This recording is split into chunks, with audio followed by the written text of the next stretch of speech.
Iyo ukhahlele uCommissioner Khumalo namhlanje pha kuGeneral Shibhiri. Mosu General Shibhiri izithola kajongene nazo zizitsholo zoba ingathi unobudlelwano oburongo noKhethi Matlala. Bokukhona nombolekiswano mali apho ungomnye wabantu bokubonakala ephisana ngeinformation obungamelekanga into ba uphisana ngayo. So xa kuqalwa ke ngoku kuqalwa malunga nomcimbi wechats zakhe noKhethi Matlala ukuthi bekeke wangumuntu nje obengathethi ncam noKhethi Matlala, but ke ngoku ezo chats ezo zibonisa the opposite, zibonisa indlela bebethetha ngayo.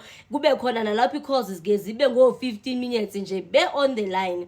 Kwavezwa i-chats zakhe nano uSejin Nkosi nobudlelwana apho kuthunyelwa khona ke ngoku izinto nyawo yazi mos la mcimbi wama-articles nani hayi ke kuziwa ngazo zonke kongozo zitwezo. Plus ke ngobezama ukunderstanda inoba yeyiphi indima yena kayidlalile kule tender kaKhethi Matlala e360 million yapha eSAPS, plus noba zeziphi ezimo zikhona ezazitsholo ezake zathi xa kusenziwa ezi-raid kwaKhethi Matlala nako Katiso Molefe ngeza 6 zikaDisemba 2024 apho kwabonakala khona besithi bona hayi bangabantu abazana namapolisa amakhulu. So bafuna ukwazi ba ngabe oGeneral Shibhiri okanye uGeneral Shibhiri ungomnye wabantu na uKhethi abo baberefera kuye na. Hayi ke so beza ngaye besiza ngama-transaction lawo esewefaka ke ngokuba niyakhumbula ngosekuqaleni sasive into enokwenza nomcimbi we-80,000. So xa sekuthethwa ngoku sekuthethelwa phezu kwe-70,000 imali yakhona.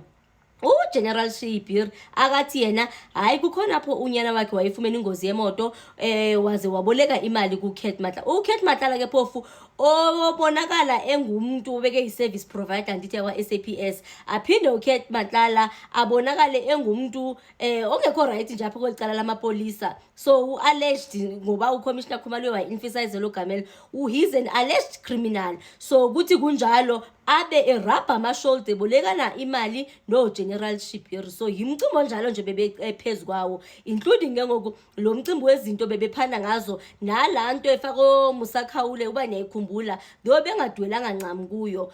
Bazama ukunderstanda ke nomcimbi loba udlale iphi yena indima kule tender kaKhethi Matlala e360 million. Kuziwe ngazo ke ngumcimbi wechats ezo kuthethwa apho kumane kujonga utheni kubani siyayikhumbula mos yonke lanto la testimony yakhe, including ke ngoku lo mcimbi we-70,000 kube khona apho ethi wayiboleka khona, kube khona nalapho kufaka khona kuthethwa ngomcimbi wemali kufaka khona i-sister zakhe noGeneral Shibhiri. Ndaze ndazibuza uba ibizathina lento uzathi makubuzwe nosisi wakho okanye makubizwe nosisi wakhe kumadlango okanye ithini into yakhona andiyazi, but nje ubukhona nje ubushikashika obunento kwenza nemali efaka uGeneral Shibhiri. Kuphethe kuthiwe hayi wayeyolungisa imoto nini hayi wayefuna ukwenza ibonda abuzwe yinto lento yayingxamiseke kangaka ke masithi cause at some stage khona apho ebonakala khona engumuntu wayenemali. I would like to believe le xesha ke ngoku ebonasile yintoni into ezakwenza into yoba angasikathathe le imali akanayo enza kakhona ukuyenza athethe later stage enze enye instead into yoba ayobolekana nemali kubani kuKhethi Matlala. Hayi ke ungenapho ke ngoku apha ekugqibeleni futhi because that's what they actually dealt with nje umcimbi wakhe wama-chats nani wakhona lapho uCommissioner balo embuza khona into yoba kodwa uyayibona indlela lento ebonakala ngayo ngongathi wena kwale fact yoba imali ayifakwanga kwi-account yakhe xa eboleka nemali imali iyafakwa kwi-account yonyana ubungumuntu nje ubufuna ukuyenza mangobe lento, ubufuna ukuyifihla, ubungafuni nje ube straight lento le kwangendlela uyenze ngayo. Hayi yena wayikho njalo kodwa uyayibona indlela eseyibonakala ngayo lonto leyo na. So uyaziphika akaziphikayo kukhona lapho eke wathetha khona elakho ilwimi nje. So ubona nje into yoba ngoku uzama nje ukusho into yoba hayi umuntu uzayithatha ngendlela akayithatha ngayo, otherwise yena ingale ndlela yena akafuna ukuthi uba uyibeka ngayo. So kuyo yonke lento akayithethile ke ebonisile phofu ubudlelwana abuphikeki ke ngoku ubudlelwana bakhe noKhethi Matlala banayo lo close relationship, even ezibhadi bebehamba kuzo ayobhadi eziphike kancam. Hayi ke ubegqibeleni ke ngoku uvakale kahle lapho uCommissioner Khumalo athi khawuke uzithathe uzifake ezinyaweni zalama family members abe ngamaxhoba okanye babe bayafa i-family members zabo befele ezandleni zabantu aba-alleged criminals aboKhethi Matlala, ngoba kulezi zibhamusa awe into yoba uze nazo futhi wathi aware ndithi into yoba ooKat Matlala bayamwa kwinto ezinokwenza nokubulawa kooAmanswart. Izibhamu eziya ziyalinkwa, kuyathetheka into yoba ziyalinkwa phaa kubo. Uaware ngendaba yoba ooKat Matlala bangabantu nje, wazibala nje ezi cases zakhona, bangabantu nje abangekho right phi apha esipoliseni. Phantsi koba ke phofu aware into yoba uKat Matlala uyi-service provider, i-service provider enjalo unezitsholo zoba ebanjwa njengoku ubanjelwa into nokwenza noku-attempta ukubulala i-girlfriend yakhe uTeboho Thobejane. Kwakuloo nto leyo kwaze kwaba khona owayehamba noTeboho Thobejane owabuya khubazeka. Isitori sakhona asikho sure noba kuthiwa uhleli kwi-wheelchair okanye wabe uyakhubazeka akakwazi kuhamba ncam, kodwa into engathi njalo ikhona. Kube ngapho amaNswart baphulukana neempilo zabo kwinto enokuyo ethi xa ithetheka amagama ooKat Matlala avele. Ube wena ungumuntu osesikhundleni esiphezulu emapoliseni, urabha ama-shoulder nawo, ubhadiza nabo, ubolekana nabo imali. So uba ngaba uyi-family member yaba bantu abo, khawuzifake ezinyaweni zabo. Ubuzayicinga njani, ubuzayithatha njani, ubuzafila njani malunga namapolisa wethu apha eSouth Africa? Hayi uthe zama uyibaleka ethini wathi nje hayi ndakubona uzama nje ukuyidakha into yakhona, but nje khakuzithathe uzifake ezinyaweni zabo, esihlangwini zabo, utsho into yoba uba wena you were one of i-family members noJerry Bushuka, ndithi nabo uyazi into yoba nabo bakidnapwa.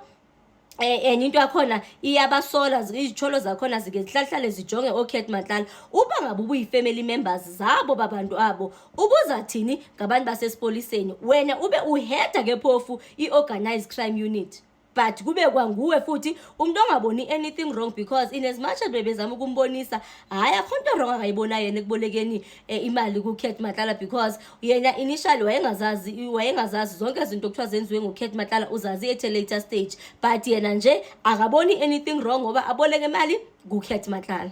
Kwatsho because it's not like he benefited much, ngoba lo mali wayebolekile waphinde wayiphindisela yena wathini. Hayi wangelela noCommissioner Khumalo kuloo nto into yoba awukwazi ukuthi awubenefitanga anything, because even by virtue of you uboleka imali kuKat Matlala, you should understand you benefited, because la mali it came without interest, ayibhatalanga nge-interest. Xa isiza le mali izile, uba uye ebhenki imali yakhona xa soyibhatala ubuzayibhatala soyibhatala ne-interest. So nje kwalapho ubenefitile into yoba ubolekwe nje wena nje imali ozathi uyibhatala ibe ingena interest. So nje those are the things that they discussed. They did not dwell much, because ndiyarhalela ukuyiva even lo mcimbi onokwenza noMusa Khawule plus le Medicare 24 ibe yena xa sebeya besiya ke ngoku bazathi yeyiphi indima akaye wabi uyayidlala yena kulaa contract ye-360 million tender kaKat Matlala, if there is any. Then ndifuna ukuyiva nesi story sikaMusa Khawule, though seketshilo ke phofu into yoba yena ayonguyanga laa mntu lwana wayetsheta noMusa Khawule, but ke for the mere fact yoba ii-chats zakhona ziye zathathwa zabe uyaziforwarda Sergeant Nkosi, nale kaSergeant Nkosi ubudlelwane bakhe noSergeant Nkosi babuquestionile nje kakhulu into yoba uyijunior, uyi-subordinate and eyijunior kakhulu kuwe, for into yoba ubushera naye izinto bewuzishera, athi sekeshere nawe ezinye zezinto ungamnqandi, because zikhona ezinye izinto even bekethi makezishera kumele umnqandi into yoba not lapha. Instead wena ububa nento ethi this is bad xa ithetha with some of izinto akazishera, nibe nazo this is bad, but when according to wena uthi umnqandeke liphi ixesha, because based on the evidence that has been submitted akukho apho ubonakala umnqanda khona uSergeant Nkosi. So nje unayo into ethi hayi anyway uSergeant Nkosi according to yena uGeneral Shipiri ebevala nje namapolisa wonke. Hayi ke kube khona nalapho uKat Matlala xa efuna ukuvula ikheyisi efonela uGeneral Shipiri. uGeneral Shipiri according to yena ngoba wayengekho eseLimpopo, I think if not mistaken, uthatha ifoni yena ufonela uSergeant Nkosi into yoba uSergeant Nkosi makakhaphe uKat Matlala ukuyovula ikheyisi. So yi-benefit nyana nje bekeyifumana nje yena uKat Matlala, but nje namhlanje xa elala uGeneral Shipiri uzalala ewavile amagama kaCommissioner Khumalo, because uye watsho wathi khawuzifake ezihlangwini zaba bantu aba, njoba wena usithi kuyo yonke lento yoba nina nipatiza niya rubbing shoulders nabantu that are alleged criminals, ungaboni into wrong nina nabo General Sibiya, because utshilo wathi including uDeputy National Commissioner nivana nabantu abafana naba, kube bona iifamily zabo ziyakhala zikhaleli iifamily zabo ezathi zabulawa, ezathi zabe ziyadutywa ziyakhubazeka, ezathi zakidnetshwa nibe nina nizitshomi zabo ningabantu basesipoliseni nithi mabasithembe na isipolisa. Ngamagama kaye wavala ngawo lawo uCommissioner Khumalo seke khahlela ke apho. So akagqibanga uGeneral Shibhiri uzaphinde futhi atestify. Actually, if I've done something unlawful, I will agree with you. But where I'm standing, I've done nothing unlawful other than doing something lawful in assisting somebody, but in assisting a complainant for that matter, irrespective of the complainant is known to me or the complainant borrowed me money, but I was doing my legal duty. So I don't agree with that. Can I ask just one last question for today, General? I think we've had evidence that Mr. Matlala's former girlfriend was shot sometime in October 2023. Yes, And that is the reason for his arrest. that's correct. And one of the friends of the former girlfriend was badly injured in that shooting. That's correct. I believe they are in a wheelchair or they cannot walk properly, one of the two. Yes, And then we know that Mr. Jerry Bushokga was kidnapped sometime in late 2024 that's correct. and has still not been found. That's correct. Yes, and we know that Mr. Armand Swart was killed sometime in April 2024. That's correct. And his killers or alleged killers have been arrested but not convicted. And we also know that based on the ballistics that you facilitated, that the weapons used in these offenses are somehow linked. We know that. Now, if you were family members of all these crime victims and you are listening to the evidence that the commission is hearing, that head of organized crime in the country and some very senior generals, including the Deputy Commissioner of Police, are actually good friends with these people who are alleged to have committed these crimes. What confidence would you have in the police if you are family members of these people who are victims of this crime?